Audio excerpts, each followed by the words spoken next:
Ushbu ko'rsatuvda fazilatli Shayx Muhammad Sodiq Muhammad Yusuf hazratlarining ibratli hayot yo'li haqida hikoya qiluvchi suhbatlar berib boriladi. Suhbatlarda Shayx hazratlariga zamondosh bo'lgan zabardast ulamolar, u zotning oila a'zolari, shogirdlari va muxlislarining xotiralari bilan tanishib borasiz.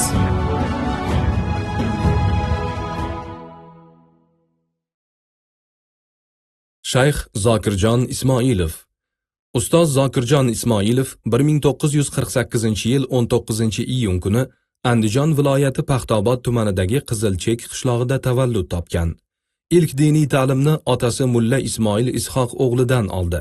Shundan so'ng Buxorodagi Mir Arab madrasasida, keyin Toshkentdagi Imom Buxoriy nomidagi Islom oliy ma'hadida o'qidi. 20 yildan ortiq Toshkent Islom oliy ma'hadida mudarrislik qildi. Poytaxtdagi Olmazor va Yalang'och ota jome masjidlarida imom xatib bo'lib xizmat qildi. 1989-yildan O'rta Osiyo va Qozog'iston musulmonlari diniy idorasida vaqf ishlarini boshqardi. 1990-93-yillarda muftiy muovini lavozimida xizmat qildi. Bismillahirrohmanirrohim. Hamdan lillahi ve salatu ala Rasulillah. Tahminen 1969 yillar edi. Madrasani sahnasida gavdasi qomati kelishgan xushbichim bir yigit aylanib sekin mayda qadam tashlab bir narsani takror qilib boryapti. Ikkinchi qavatda turar edik, nazarim tushdi. Kimdir Muhammad Sodiq Muhammad Yusuf Buloqboshini imomini o'g'illari Andijondan o'qishga keldi. Ha, biz tomondan ekan.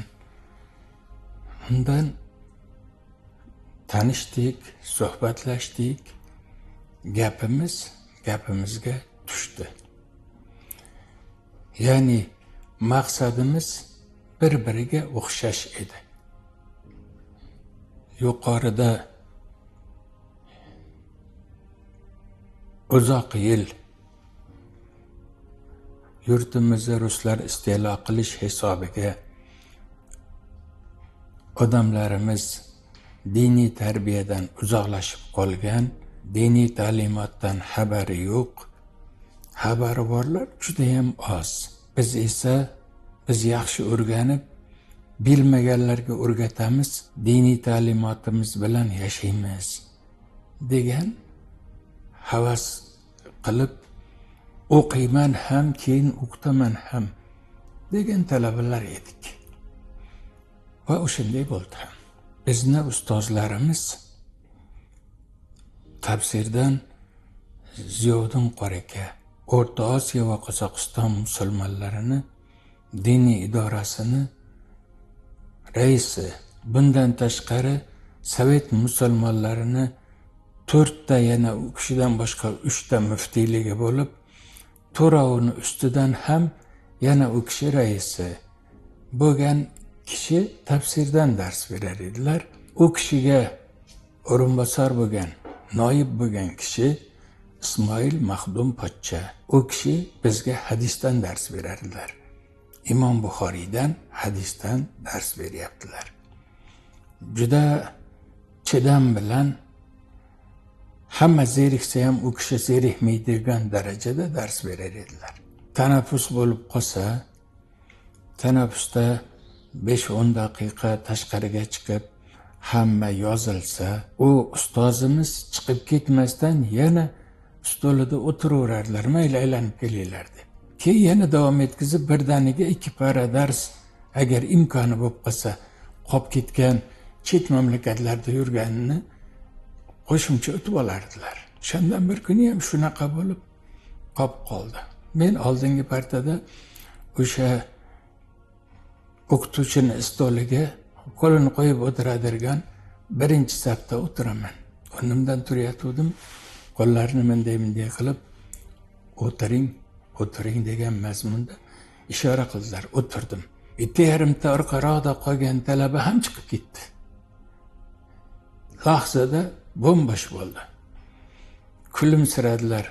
Meni o'ng qo'limda ikkinchi qatordagi birinchi o'tirgan yigit Muhammad Sodiq edi. O'rinlarini ko'rsatdilar. Bu oshnangiz qalay, bu oshnangiz?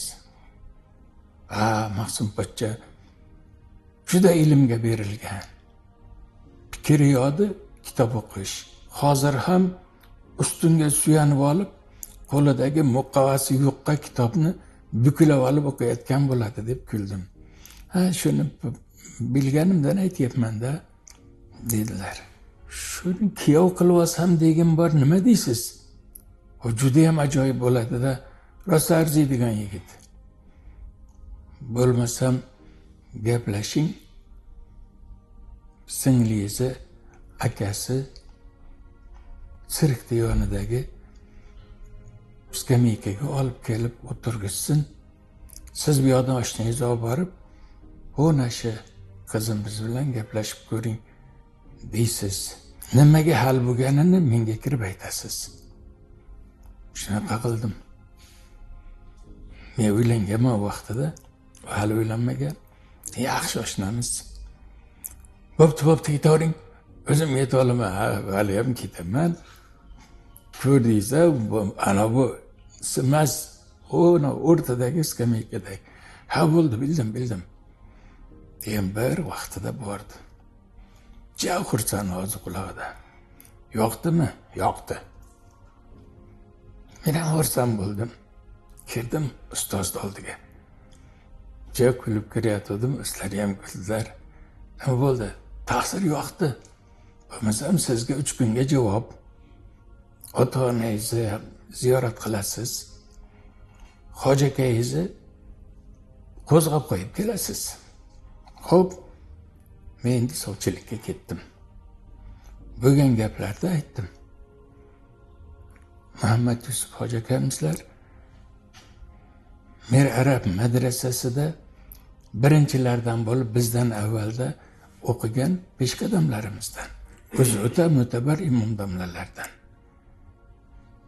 Saudiyaga borganda ham podsho qabul qilgan odamlardan bittasi.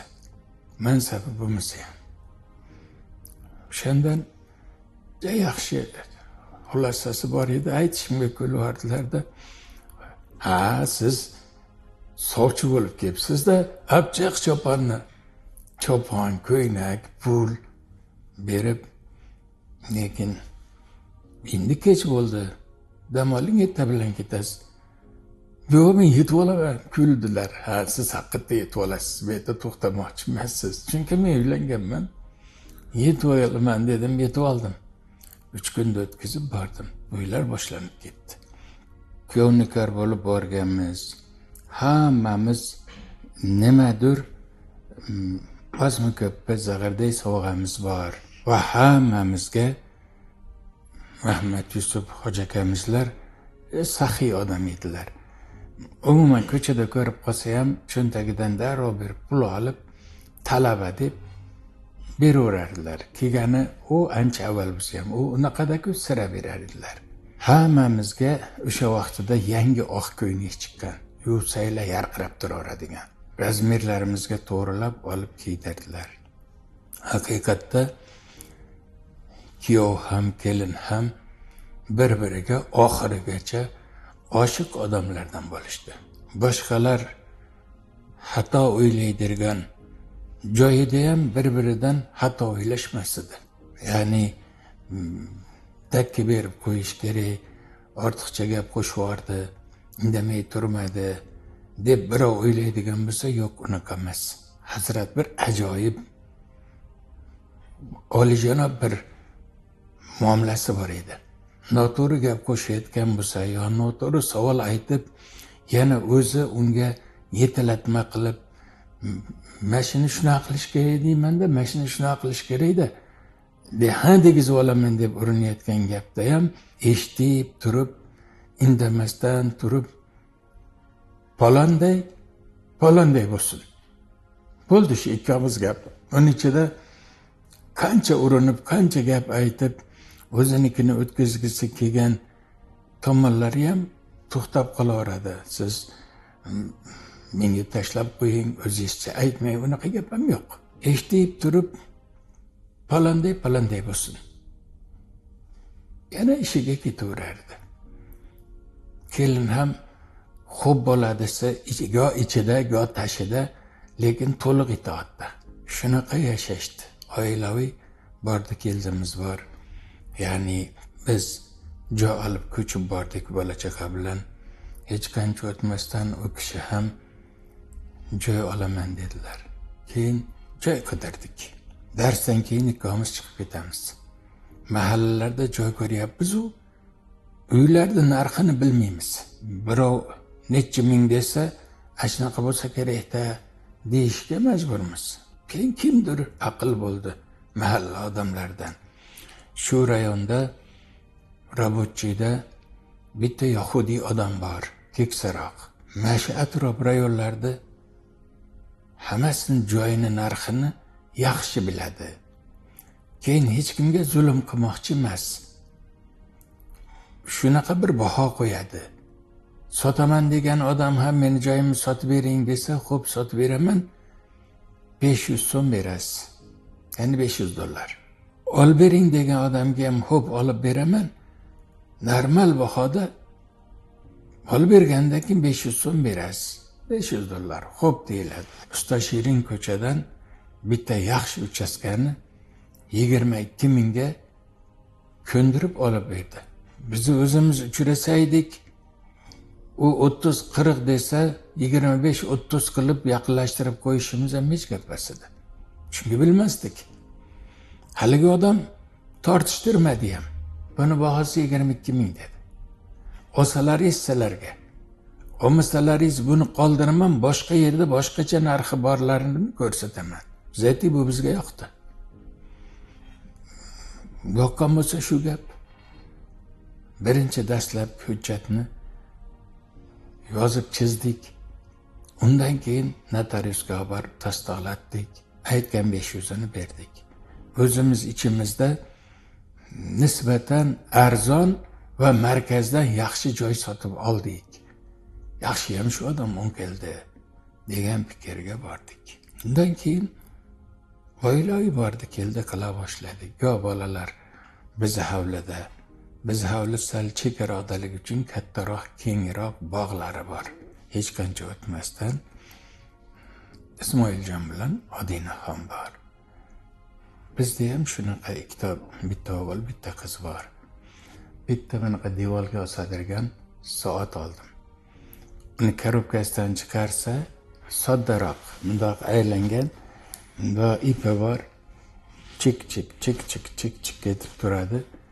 Qanaqadir joyga kelganda baland ovoz ham chiqaradi. Keyin korobkasiga yozdim. Taqumu biha bakiran va tazkuru biha zakiran. Sammaytaka mushtahid li'annaka tashtahid deb yozib qo'ydim. Bu degani, bu narsa bilan erta turasan. Ittiroq ibodat, ittiroq ilm uchun erta turasan. Madam erta turgan ekansan, zokirni ham eslab qo'yasan. Duo qilib qo'yasan deganimiz. Men mushtahid deb laqab qo'ydim. Chunki iymonim komil, o'ta g'ayratli talaba bo'lishingiz aniq deb yozdim. Yoqib ketgan ekan, yillar o'tdi. 70 atrofi, 71 mi, 72 mi atrofi. Hatto biz diniy idoraning rahbarligidan chetlatildik. Qaytadan keldilar, u yerlarda o'tirishlarda yuryapmiz. Kimdir meni mushtahid hazrat deganimga e'tiroz qayerdadir aytibdi. Keyin o'zlariga, ya'ni falon davrdan boshlab ijtihod to'xtatilgan, endi mazhab boshliqlari mushtahidlar yo'q. Siz esa Zokirjon aka mushtahid hazrat deyapti. Kulvardilar, maza qilib kuldi.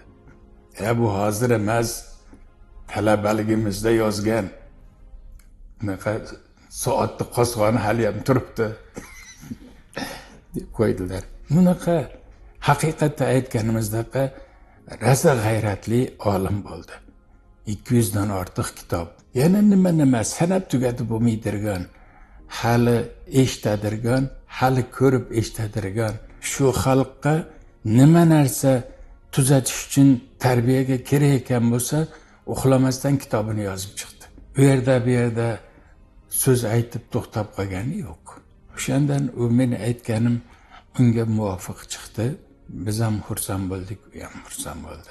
Alloh rahmat qilsin.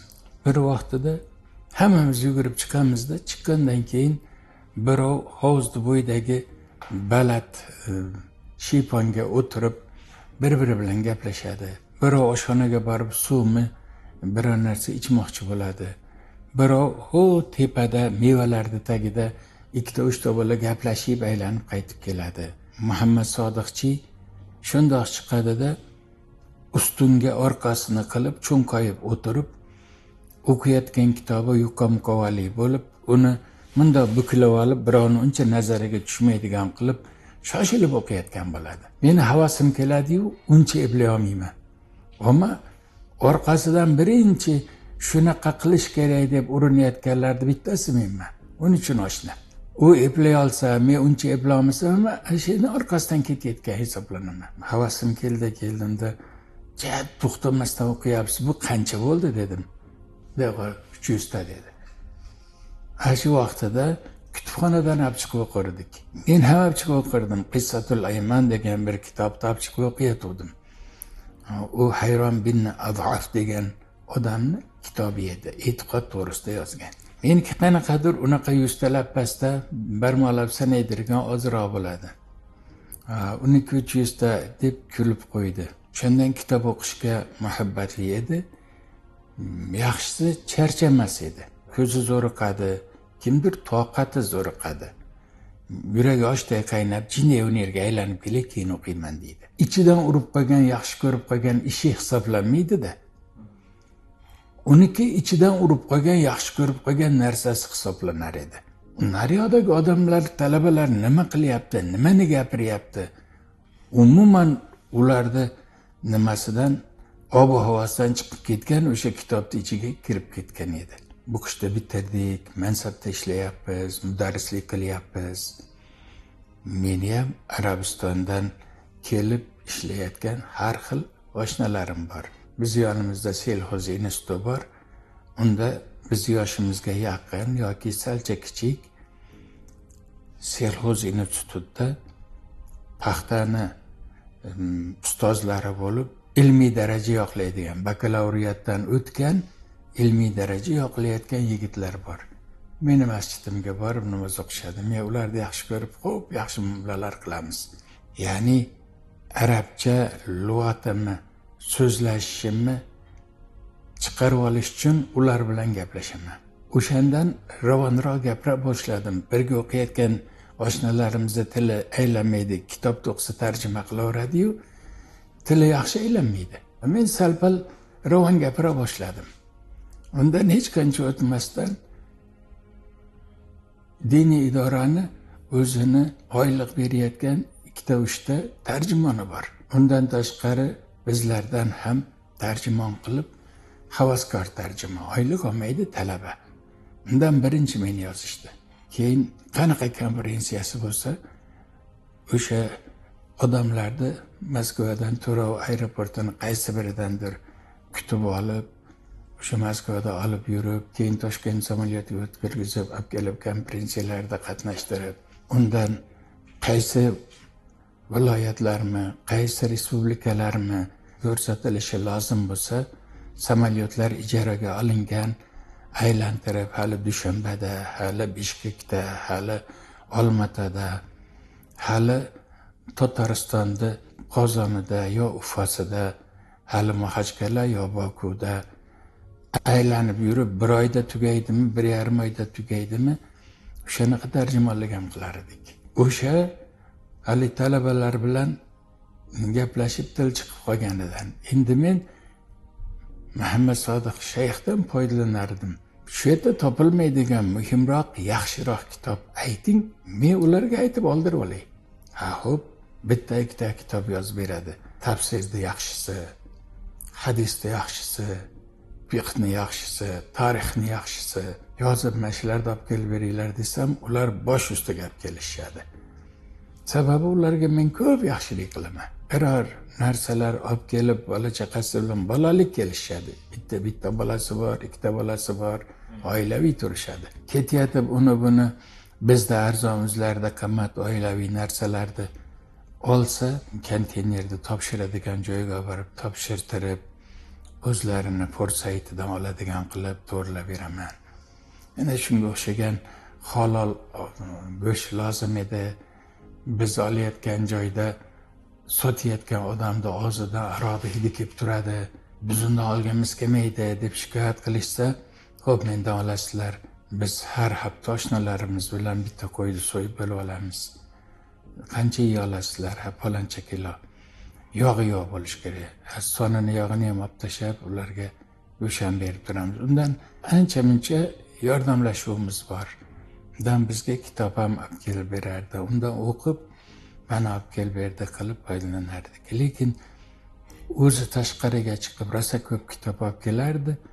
Kitobga muhabbati balandligidan mana bu sizga deb bermas edi. O'qib olmoqchi bo'lsangiz, falon kitobni o'qib olay mana derdi. O'qib olgandan keyin kelib berish kerak edi. Bu vaqtida Said Havo vafot etdi. Janozasiga men bordim dedilar. Men uning kitoblarini o'qigan edim. O'shandan yaxshi ko'rayotgandim. Sizni ham aytganman, meni oshnam bor, sizni kitoblaringizni o'qigan. Sizni kitoblaringiz yaxshi tafsir, yaxshi hadis deb ma'qullagan deganman. U kishi vafot etdi, men janozasiga qatnashdim. O'g'li 25 ta kitob berdi. Dedi, bo'pti deb turibdi. Bittasini berarmikin? Yo'q, nimada turibdi. Sherkada.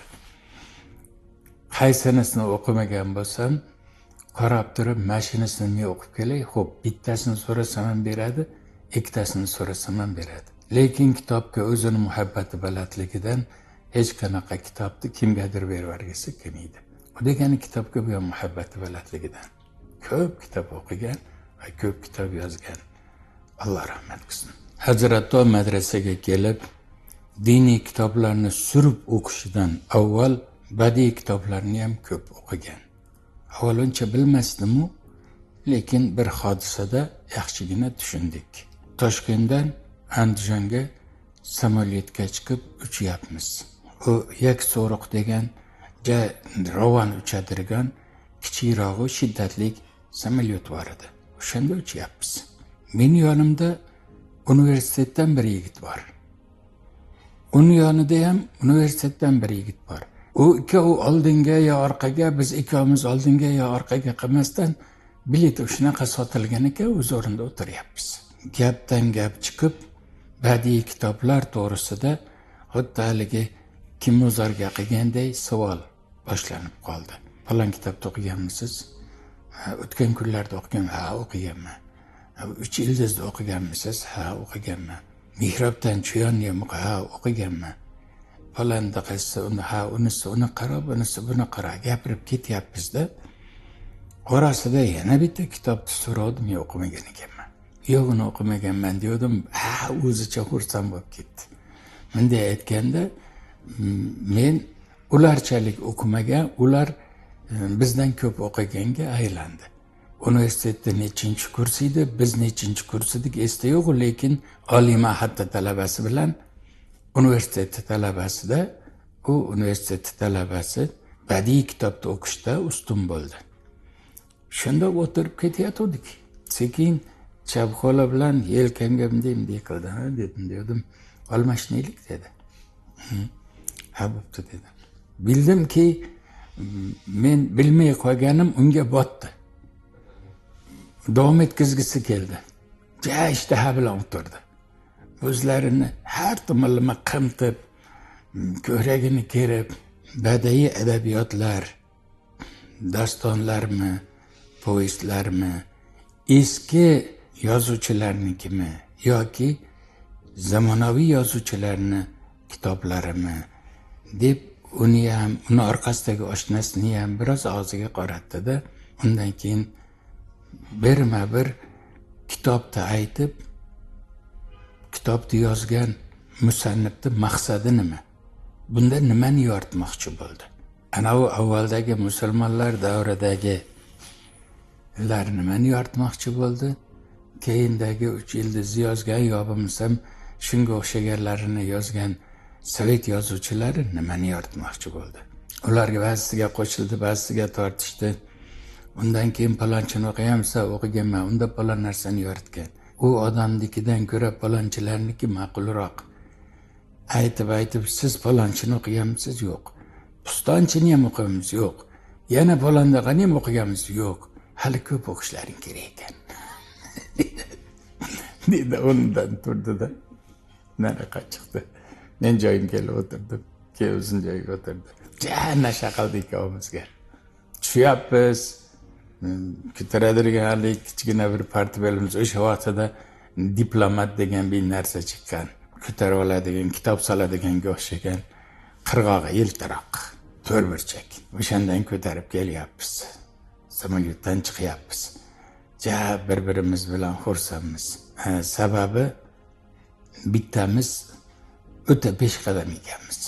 Shunaqa biror musobaqaga oid narsa bo'lsa, rosa ko'p holatda g'olib bo'lishligini o'zi ham bilar edi, boshqa ham bilar edi. O'ylanib, ashi soha nima edi keyin deydirgan emas. Ota chiqishiga 100% tayyor bo'lib, undaqaga ringga chiqishga shay bo'lib qoladigan odati bor edi. Moment hamma fikrlari yig'ishtirilib kelardi fikriga. Qayerdan boshlab uni abzas qilib 8 bo'lak aytish kerakmi, 6 bo'lak aytish kerakmi, 3 bo'lak aytish kerakmi, hammasini ichida fikrida ushlab turib navbati bilan ayta olar edi.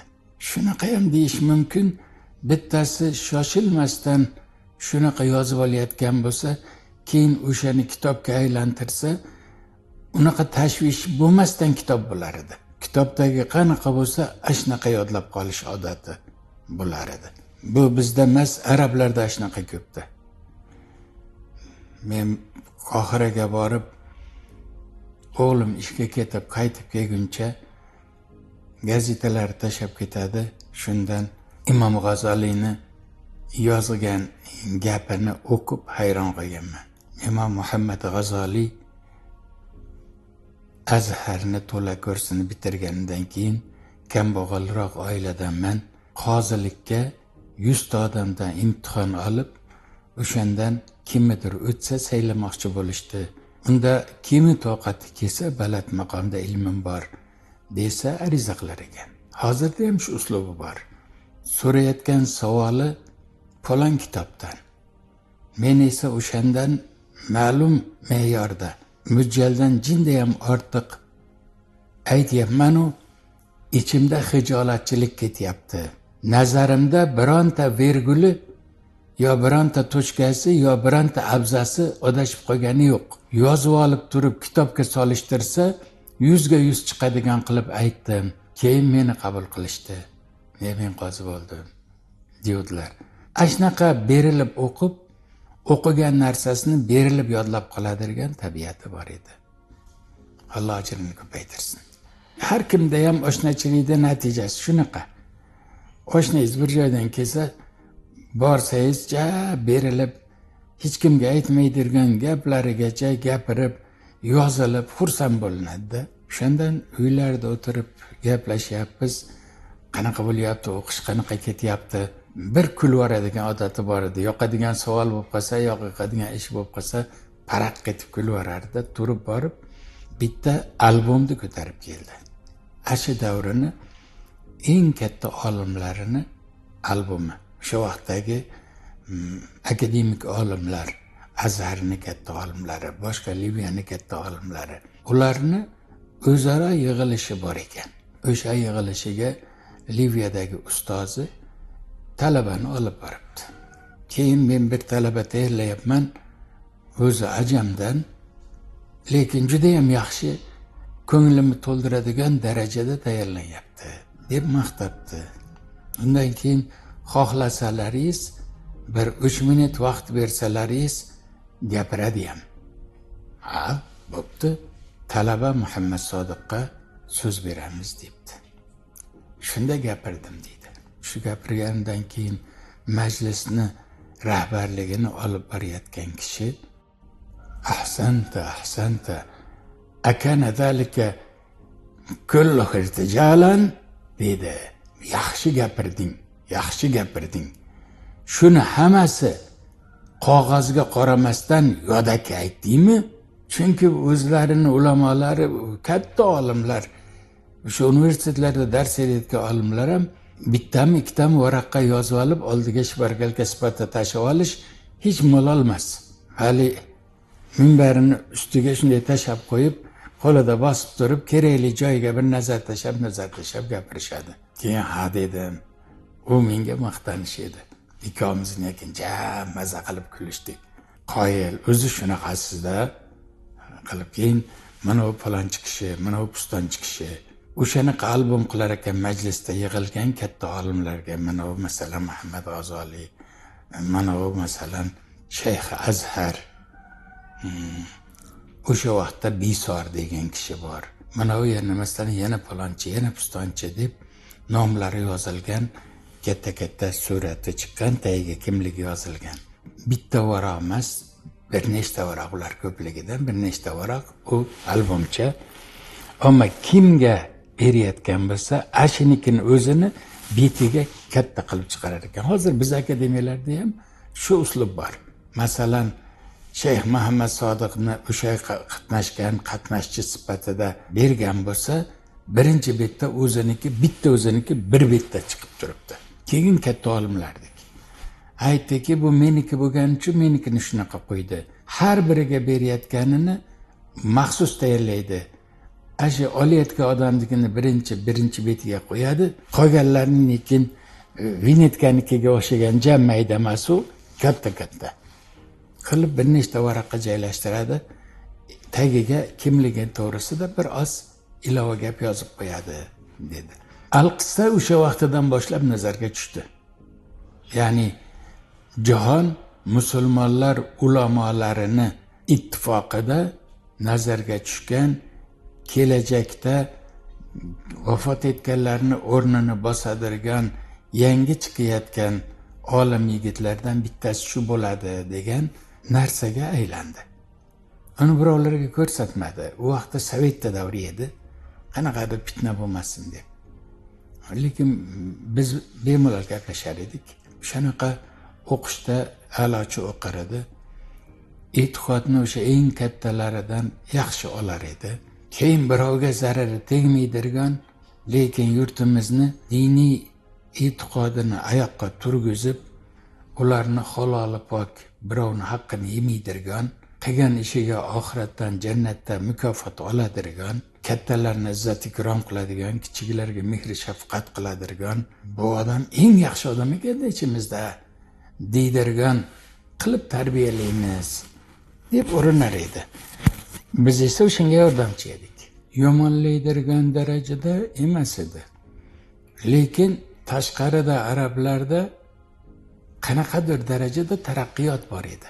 Bizda hali foydalanilmayotgan kitoblar ularda darslik sifatida foydalanilayotgan edi.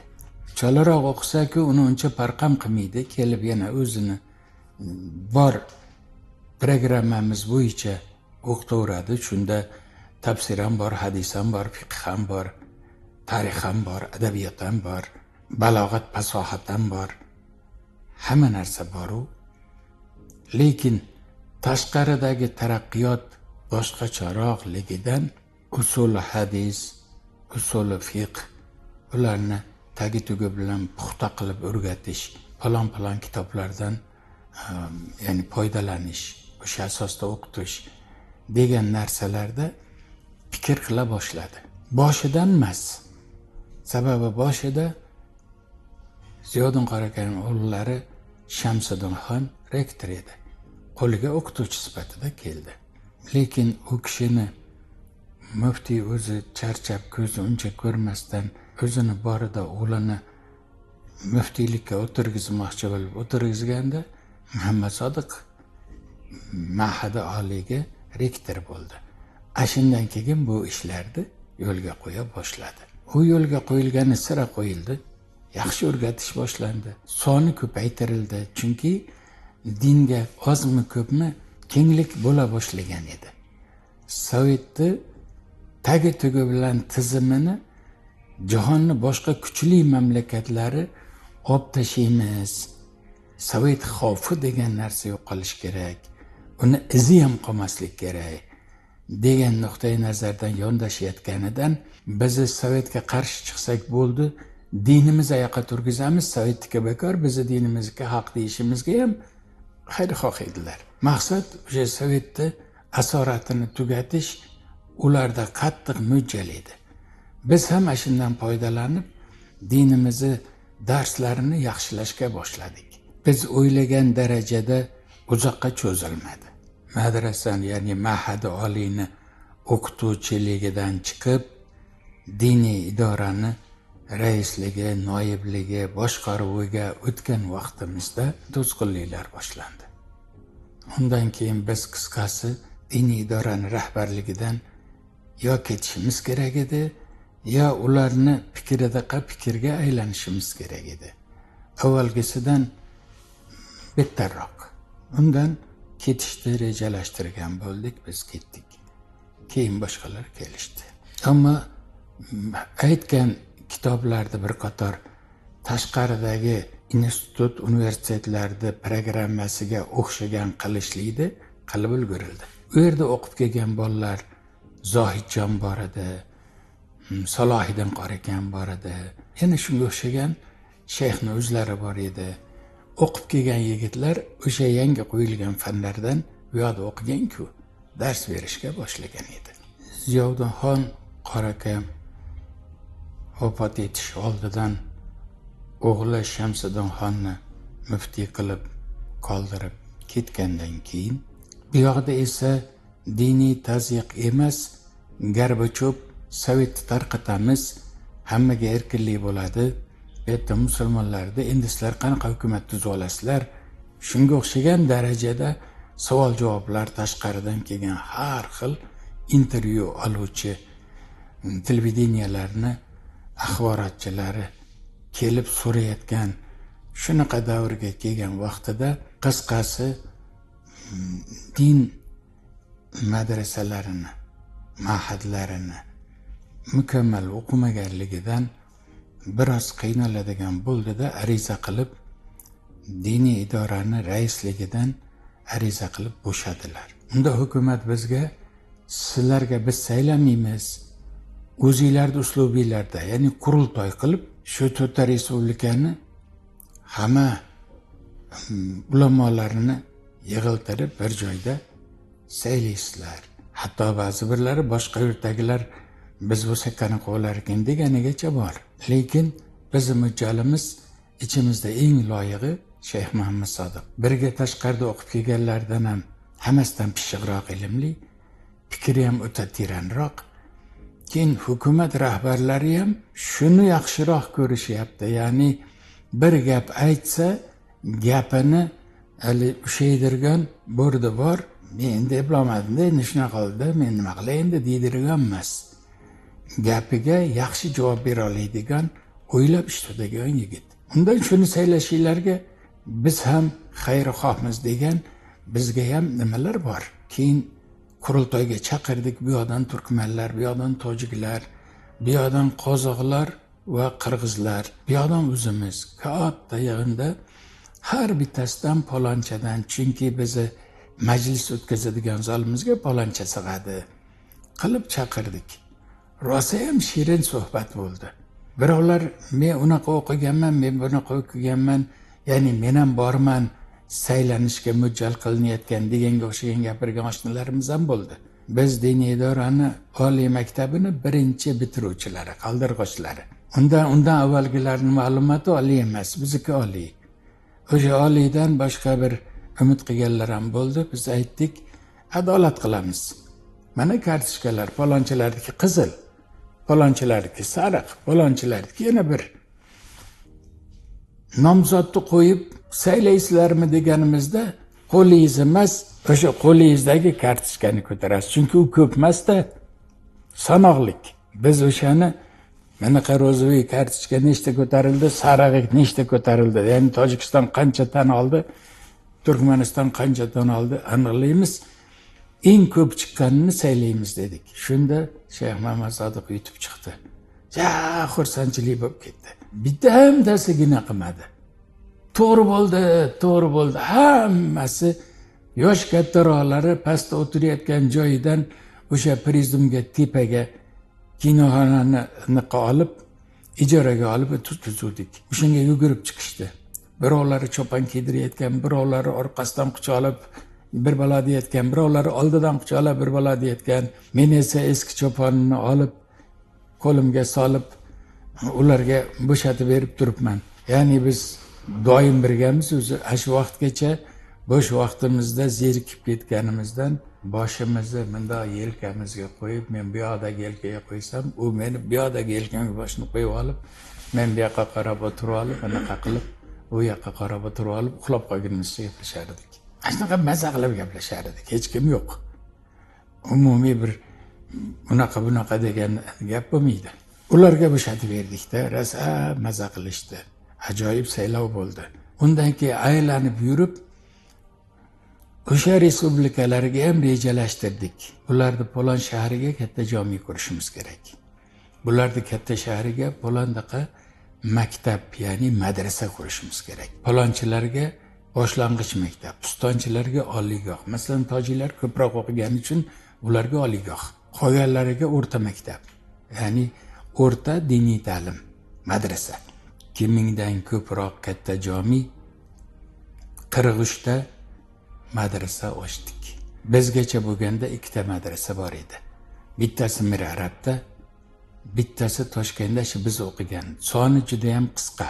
Madrasa bormi desa bor deyishini ifodalaydigan qilib, ruslar tor yo'l bilan ushar edi. Haligindan keyin masjidlarning soni chegaralanmagan, madrasalarning soni chegaralanmagan, o'zimiz xohlaganimizcha qiladiganda tan olishdi. Shundan biz ochgan masjidlarda birontasiga adliyaga ariza qilib, hukumat xo'p desa, lekin diniy idora qo'l qo'yib berib, unaqa emas edi. Biz o'zimiz odamlar kelib, mashi mahalla, o'no mahallaga o'rtasi Polondaqa 5 kilometr, 3 kilometr, baring 2 kilometr, mashaga bitta bo'lishi lozim desa, bo'pti deb, Zokirjon aka nima qilamiz? Mana sahobalarning nomidan bittasini beramiz. Abu Zar G'iforiy. Quringlar bo'lmasa. Boshlanishiga biror narsa beramizmi? Ha, beramiz. Boshlanishiga 50 mingmi, 100 mingmi pul beryapmiz. Ba'zida 15 mingmi, 30 mingmi pul beryapmiz. Qolganini o'zlari to'ldiraveradi. Unaqa qilib dinni rivojlantirishga boshladik. Eslatsak, xursand bo'lib ketamiz-ku. Keyin o'sha davlat siyosati o'zgargandan keyin orqaga ketdi.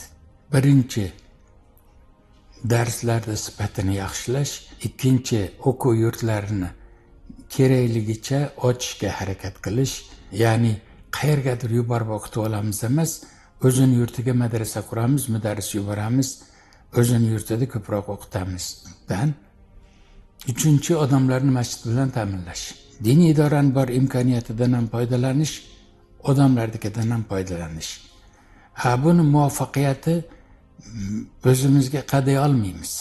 Siyosiy oqimda bizga qo'l kelib qolganligi, Gorbachev Sovet davlatini tarqatib, ruslarni hamma yoqda istilo qilib, biz aytgandaqa maymundan bo'lganmiz, hech qanaqa dinga e'tiqodimiz yo'q deb turasan degan so'zini olib tashlab, har kim o'zi xohlaganicha yashaydi deb imkoniyat bergani, undan biz o'zimizni avvaldagi diniy uslubda yashashimizni joyiga keltirayotganimiz undan oson yurib ketdi. Hukumat rahbarlari ham boshida modam biz musulmonlar yurtimiz 99%, 1% qolib ketgan armanimi, rusmi, yo bir yahudiymi, yo grekmi, biror foiz qolsa qolgandir, bo'lmasam qolmagan edi. Odam musulmon ekanmiz, avvalda ham musulmon ta'limoti asosida ekanmiz. Bo'pti qilaveringlar. Bo'lib, bizga ham maslahat beringlar, maslahatchi beringlar. Shunda Shayx Muhammad Sodiq Zokirjon aka dedi, ha dedim. ichimizda eng yoshimiz kattarog'imiz sizsiz. Ha, xo'p, prezident shunaqa deyapti. Meni xayol qilyapman, siz borishingiz kerak shunga maslahat berib yonda turgani. Men oq ko'k yoki ha yo'q demadimda, men bir istixora qilay. Istixora qilganimda chiqsa boray, chiqmasa qisman bo'lsa-da ularga yaqinroq ko'rinishdagi o'qimishli bolalarimizdan yuborishni tavsiya qilaman chiqmasa. Qisqasi chiqmadi. Ya'ni oyoqlarim axlat bo'lib ketganga o'xshab ko'rdim. Men u yerda boshqa yoqqa yetalamasdan, balki meni ular boshqa yoqqa yetalab qo'yar ekanda bunaqa bo'lsa deganga o'xshagan tushundim-da, chiqmadi, bormayman dedim. Yangi universitetni tamomlab diplom bilan kelgan, galustigi bilan kiyim boshi ularnikiga o'xshagan, yoshi ham yoshroq yonida yursa, ana u yurgan yigitlardan farq qilmaydigan biz soqol, salla chopon shu bilan yuramiz. Ular unga munosib ashlardan qo'yamiz dedik, anaqaga ketdi. Fatvo ishlarini yaxshi ilmli yigitlardan qo'yib, kim nimadan fatvo so'ragan bo'lsa, fatvo guruhimiz ishlab chiqib masalasini to'liq qondiradigan yo'lini qildik. Lekin vaqf ishlari, masjid ishlari bizdan ancha xizmat talab qilar edi. Masjidni ochish bilan ovora bo'ldik, ammo vaqfni ham boshladik. O'sha vazifa bo'ynimga tushganda Toshkentda Ismoil Jo'rabekov degan odam yerni, O'zbekistondagi yerni rahbarligini qilayotgan odam edi. Bizni turayotgan joyimizga xayrixoh bo'lgan Zayniddin aka Faxriddinov degan limonchi kishi bor edi. O'sha kishidan bir yaxshi joyni 84 gektar suvni bo'yi, 4 kilometr bo'z suv, katta suvni bo'yi. Shuni so'rab, bo'pti beraman dedi. Bir yaxshi musulmonlar turizmini uyushtiramiz, rasa ishimiz yaxshi ketadi deb shuni so'rab oladigan bo'ldik. O'zlari eplolmaydi. Jo'rabekovdan biz minnatdor bo'ldik, u qo'l qo'yib berdi. Men o'zim olib chiqdim. Bizga mana shu yerda bersangiz ekan, egasi bo'lgan tashkilot beraman, Jo'rabekov ijozat bersa qo'l qo'yib beraman, diniy idorani nima balansiga o'tkazib beraman, shu 84 gektar yer, 4 kilometr katta bu suvni bo'yini dedi. Shunga siz ijozat bering. Xo'p deb qo'l qo'yib berdi. Undan boshlandi. Hozir ham bor. Men u yerda 4 gektarlik Nirjavekadan haligindaqa teplitsa ko'rdirdim. 17 gektar 5 yulduzlik qizil olmani Lelnoboddan borib ko'chatini o'zim borib olib keldim odamlarim bilan. Shunda urush orasidan o'tdik. Bo'kada. Yo'li bo'ka bilan borilardi. Ta'sir otlar otilyapti bir-birlariga. Prezident ham ashini ichida bor. Oralab o'tib ketdi, qo'rqib. Yo'q, bizga qarab otishmadi. Qirg'og'idan sekin-sekin yurib, jinday naroganda tezlab Villisda bordik. Olib keldik. Samarqand hokimiga yozganimda 345 ming gektar yerdi. Ular sug'orilmaydigan lalmi joydan beramiz. Berdi. Unda mashi muftiyimiz Usmon ham Samarqanddagi bosh xatibimiz edi. U uni foydalanib o'sha yerda topgan daromadidan madrasa qurdi. Imom Buxoriyning nomida yangi madrasa qurdi. Boshqa viloyatlar yo'q bermayman demadi-yu, ana mana deb bermaslikka harakat qildi. Sirdaryo hokimi berishga beraman-u, bog' qilasizlar, bog'ni o'zimizga qoldirib ketasizlar, bir ko'raychi, yerni to'g'ri foydalana bilasizlarmi yo'qmi? Shuning uchun shartnomamiz bergan yerimizni sizlar biz aytgan bog'da yaratasizlar, mevaga kirganda bizga qoldirib ketasizlar. Shuni ichida boshqa yerdan yer bersam berarman. Shunga rozi bo'lsangiz hozir yozib beraman dedi. Ya'ni diniy idora bizni katta yo'l bo'yidan bir qancha gektar yerimizni bog' qilib bersin, tagini ekib olsin. Xo'p deb buni qildik. keyin ularga qoldi. Shunga o'xshagan boshqa yerlardan ham vaqflar oldik. Endi kuchayib borishga kelayotgan edi, siyosat o'zgarib ketib to'xtab qoldi. Keyin ana hozir vaqfni hukumat tashkilot sifatida qildi, lekin uni Allohdan qo'rqadigan, Xudo uchun tegmasdan shu xalqni rivoji uchun ishlatadigan odamlar boshqarishi lozim. Inshaalloh. Deputatlik degani 15 ta respublikani ichidagi maqsadlarini Kremlda yedirib tushuntirib, bizga falon narsa kerak, bizga piston narsa kerak deb ularni qoniqtirib, O'zbekiston uchun nimandir undira oladigan, fikri teran, shunga bosh qotiradigan odamlar kerak edi. O'shanga Shayx Muhammad Sodiq biz rejamizda eng muvofiq, eng to'g'ri keladigan edi. Ishonchli vakil sifatida, shunaqa ishonchli vakil deydigan bo'ladi. Ishonchli vakil sifatida rosa urindik. Bizdan boshqalar ham urinishdi. 5-6 ta bor edi. Qaysidir yozuvchilarning bolalari, qaysidir shoirlarning bolalari, yana qanaqadir mansabdor odamlar bor edi. Lekin birinchilardan bo'lib yaxshi o'tdi ham, borib yaxshi ishlarni bajardi ham. Bilmadim, o'sha deputatlik yerlarini Rus hukumatiga, Sovet hukumatiga keltirgan manfaatlari yo O'zbekistonga keltirgan manfaatlarini yedirib ayta oladi-da. Nasoralarda falon narsa boru, bizdan odam oz bo'lsa ham, bizda falon narsa o'shanaqasi yetishmayapti. O'shancha bizga falon narsalar bo'lishi lozim deganga o'xshagan taklifni kirgizib, yozdirib, uni amalga oshirilgan joylari bor. Keyin Gorbachov bilan gaplashgan gaplari ham bor.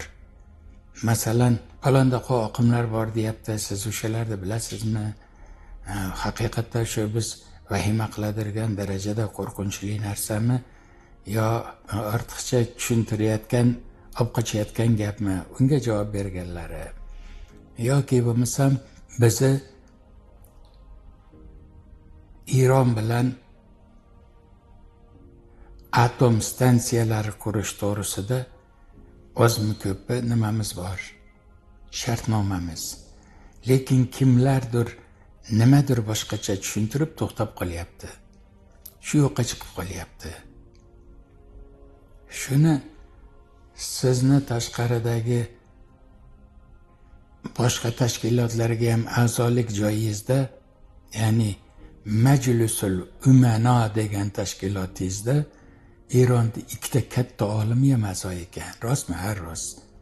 Siz o'sha tashkilotning raisiga, Mustafa Saboiyga kotib ekansiz. Ha, rost. Ya'ni tashkilotning raisiga, ismini yanglishtirmayotgan bo'lsam. Yusuf Qardoviy bo'lgan bo'lishi mumkin. O'sha bilan gaplashib, Erondagi o'sha ulamosiga mana bu narsalarni to'g'ri tushuntirsangiz edi, bu ishda Eron ham ko'p natijaga ega bo'ladi, ruslar ham ko'p natijaga ega bo'ladi. Unda ular yutkizib, biz yutib ketayotgan narsa yo'q. Shuni rais bilan ikkovinglar bizga yordam qilib, u Eron ulamolariga tushuntirib bersangiz. Hozir ularda atom stansiyalari bo'lyapti. Shunaqa nima deydi, yaroqli, fikrli, o'zi to'g'ri tushungandan keyin birovga ham yedirib tushuntira oladigan buyuk olim edi. Alloh rahmat qilsin. Saudiyada turgan vaqtida bordim, 2 kunmi, 3 kunmi kech qolgan. Meni ko'rishganlari mashinasi deb tushunib, bu yerliklar darrov turgan joyga borishdi. Mana mashxonaga turdilar. Mana bu oq mashinani minib yurdilar. Bizlarga sotib qo'yasizlar deb tashab ketdilar. Faqat 2 kun bo'ldi yo 3 kun bo'ldi. Nima men ko'risha olmadim. Saudiyada turganda borishga imkon bo'ldi, lekin ko'rinishga imkon bo'lmadi. Chiqib ketdilar. Turkiyaga borib, Turkiyadan Liviyaga o'tib ketdilar. Qanaqadir darajada duolar, kimlardandir salom aytish ko'rgan odamga, masalan, shu yerda hamma umra qilganlar ko'rgan, hamma haj qilganlar ko'rgan. Tojikistonda qozisi Akbarjon To'rajonzoda o'rtada turib prezident bilan kelishib, prezident kelsa xafa qilmaydigan, javobgar deb his qilmaydigan, bemalol ota-onasini oldida ota-onasini duosini olib yashab yursin. O mansabini qaytib bermaydi-yu.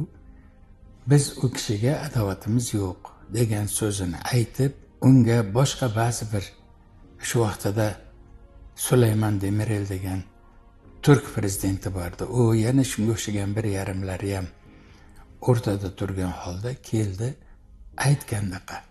Prezident ham xafa qilmadi, chiroyli hayot kechirdi. O'rmuncha xususiy holatda kitoblar yozdi, bunaqa DVDlar bir narsalarni yozib chiqardi, xalqqa kerak bo'ladigan masalalarni bilmasangiz zikr ahlidan so'rang deb alohida ochib, rosa ko'p savollarga javob yozdilar. Alloh rahmat qilsin.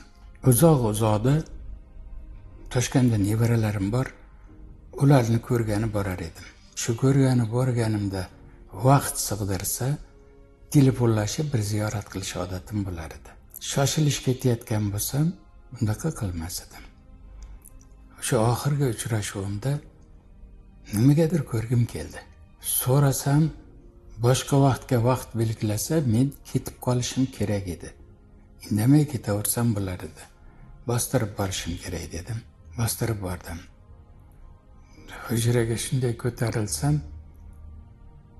Islom universitetini talabalariga dars aytayotgan ekan. Hammasini qo'lida kitob. Eshikda shunday chiqib, ochib kirdimda, bittasini kitobini yoniga o'tirdim men ham sherik bo'lib. Qarab, kuzatib bora boshladim.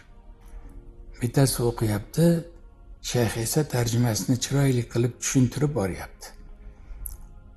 O'sha abzas oxiriga yetdi-da, men kuldilar. Sizlar takror qilib turasizlar. Biz mana bu xonaga kirib, biroz 5 daqiqa gaplashamiz. Menga juda qadrli bo'lgan kishim Zokirjon akam kelib qoldilar. Hamma o'rnidan turdi, biz bu xonaga kirdik. O'sha yerda biroz gaplashdik. Undan keyin darsda ular o'tiribdi-yu, ular darsda davom ettirdi. Men u yerdan chiqib uyimga qaytdim. Yana Andijon ketaveraman. O'sha ko'rishim bo'ldi. Undan keyin Andijonda yurdik. Bu musibatda xabari eshitildi. Boshimdan bir paqir sovuq suv quyib yuborganday bo'ldi. Juda qattiq xafa bo'lib ketdik. Nimaga unaqa xafa bo'lib ketdik? Yo'q, o'lmagandir, rosa ham sog' edi, deyishdi ham keragi yo'q. Madam vafot etdi, o'ldi degandan keyin ketdi odam. Sog'lik, kasallik ajalda nimasi emas-ku, sharti emas-ku. Lekin bizga juda hali torg'imiz qo'ldan tushib ketdi deydirgan darajada salbiy ta'sir qildi. Bordik, yig'lab o'tirdik masjidda. Keyin janozasini o'qib qaytdik. Alloh rahmat qilsin. Bitta biz emas, Toshkent aholisini yosh 17 yosh, 16 yosh, 19 yosh bolalari ham qo'lida jaynamoz yuryapti o'sha qabristonga qarab. Masjidlar to'lgan, o'rtalari to'lgan, qabristonning ichlari ham to'lgan, tashqariga yo'llarga, narigi tomondagi yo'llar ham, hatto jasadni ko'tarib borgan jiyanlari Qudam Mulla Abdulhamid ko'chani o'rtasida qoldi, ichkariga kirishga iloji bo'lmadi. Men ko'chani o'rtasida qoldim, masjid oldida qoldim. Odamlar u chorsigacha ketdi yo'lda. Hammasi birining orqasiga biri sap tortib, janozani shunaqa Toshkent shahrini, eski shaharda umumiy rosa katta jamoat janoza o'qidi. Hammasini qalbiga kirgan edi. Hammasi o'zicha yig'layotgan edi. Hammasi ichida o'zicha oriyotgan edi. Xuddi haliga aytgan torg'izimiz qo'limizdan tushib ketdi deydirgan xafachilik bor edi. Alloh rahmat qilsin. Dunyo bu shunaqa vaqtincha. Bitta narsa haq. Bu dunyoni yaratgan egasi hay la yamut. U tirik hech o'lmaydi. Qolganlarni u boshqaraveradi. Bitta shayx ketgan bo'lsa, 1000 ta shayxga o'xshaganini chiqara oladi. Biz uni umid qilamiz. Bolalar o'ng qo'ling qaysi desa, mana deb ko'rsatishligi ko'pda 3 yoshdan boshlanar ekan. 1-4 yoshda ham bo'lishi mumkin. O'sha vaqtdan boshlab o'sha bolalarga Qur'on yodlatishi, e'tiqodini shakllantiradigan Shashkalmay dinini yodlatishi, musulmonchilik vazifalarini, tahoratini, namozini yodlatishi, undan keyin zehni o'tkir bo'lib ustozi bu juda ham oson yodlay olyapti desa, qori qilamiz, orqasidan ilmini biladigan buyuk olim qilamiz deb urinishlari kerak. Alloh subhanahu va taolo avvalo muhabbat bersin. Har bir muhabbat qilganiga Alloh taolo g'aybiy xazinasidan bolasiga o'ta yaxshi ilm bersin va yaxshi amal bersin. Mukofotlariga yaqsin.